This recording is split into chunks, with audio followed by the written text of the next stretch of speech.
Pour diviser par 3 le coût du séchage de votre maïs, l'entreprise SMI Serrurerie Maintenance Industrielle, située dans le Cher, a mis au point un générateur d'air chaud à bois déchiqueté. Opérationnel depuis 4 ans, ce générateur est facilement amortissable pour une exploitation agricole. Témoignage de Jean-Michel Dossat, agriculteur à Belloc-Saint-Clamant, dans le Gers. Je m'appelle Jean-Michel Dossat, je suis exploitant agricole sur une surface à peu près de 160 hectares. Je fais 125 hectares de maïs et 20-25 hectares de blé. Voilà. Et ensuite, à côté de ça, j'ai une autre société de prestation de services pour le séchage et stockage à façon, ainsi que de l'exploitation de photovoltaïque sur hangar agricole. Ce qui m'a séduit quand j'ai vu cette chaudière, c'est que elle est très simple de fonctionnement. On comprend de suite le procédé. Il n'y a que 3 moteurs, il n'y a que 3 sondes pour gérer tout ça. Le séchoir met la chaudière en aspiration, on voit la combustion en instantané, c'est ça qui m'a séduit.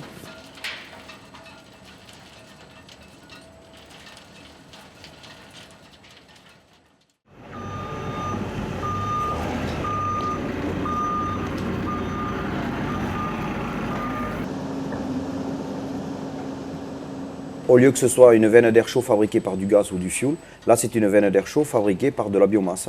En l'occurrence chez moi c'est du bois. S'il y a une très bonne combustion avec un bon air primaire, en général quand le bois est sec, il n'y a pas de fumée. Et donc tout est brûlé et on récupère vraiment toutes les calories du bois. Il faut essayer de passer un minimum de tonnage de bois pour un maximum de calories. C'est ça le but recherché pour une bonne chaudière.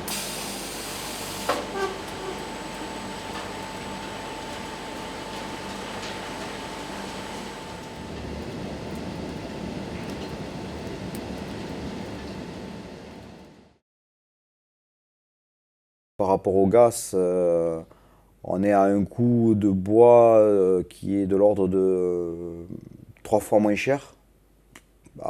Ouais, au moins 3 fois moins cher. J'ai trouvé cette chaudière-là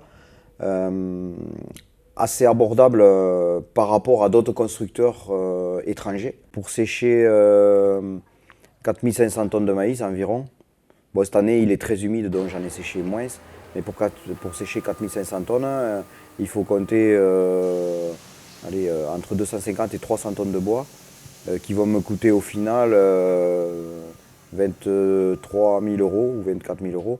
Donc économiquement, ça vaut le coup de s'y pencher.